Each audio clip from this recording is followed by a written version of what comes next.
So we all want to feel amazing. We want to be full of strength and stamina and energy physically. And actually, when we think of health, we typically think of that. But what about mental health?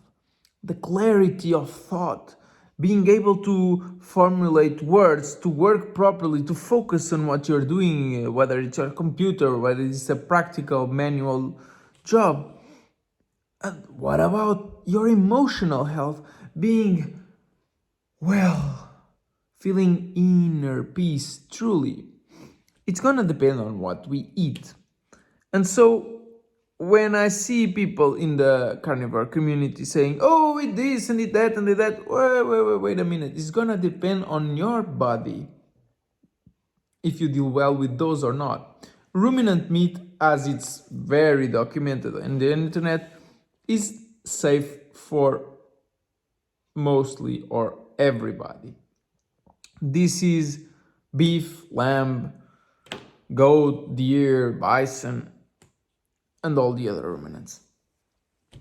But what about eggs? A steak and eggs diet is pretty good with some cream in the eggs or maybe some butter, unsalted one, raw. Why not? Because you might have antibodies against those. You might have body forces like a police department, like a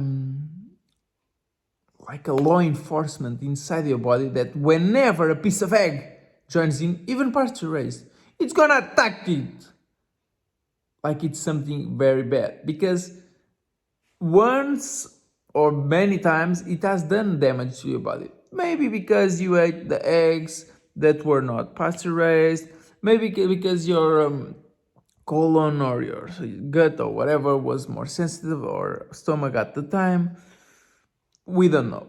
The thing is, ruminant meat, you can be safe for now, but do an IgG food sensitivity / tolerance test. There it's gonna give you a list of around 200 items, including spices and grains and legumes and nuts and seeds. And these ones we already know are not so good for us, even if you don't have active antibodies to them, because they have plant toxins.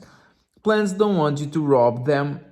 They only want you to eat what they give, what they drop, meaning fruits and also flowers. They drop it in the floor. They don't want it after a certain time when it's ripe.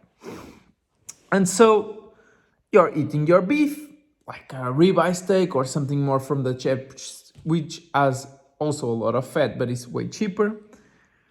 But you're only going to eat your pasture-raised eggs if you don't have active antibodies. You're only going to eat poultry if it's pastured.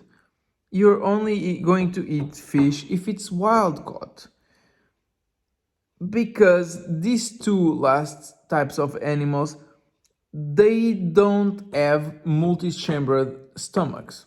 So they don't filter out whatever it's in their feeding.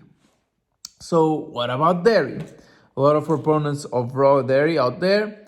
I personally would recommend you to consume fermented so that you don't have lactose in it, because you want to just eat keto.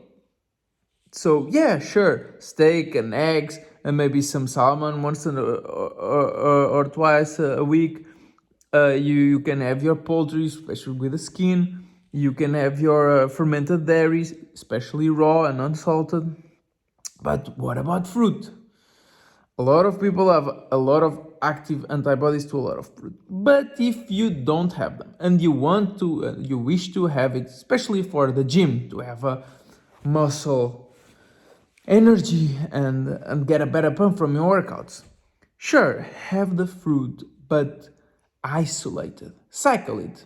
Like every 2 or 3 days, you're gonna have your last meal of the day isolated, but 3 hours before bed, you're gonna eat as much fruit as you wish, within those that your body tolerates. I hope this video helped you. Thank you so much for watching. Please leave a comment and see in the description. I might add something later. Bye.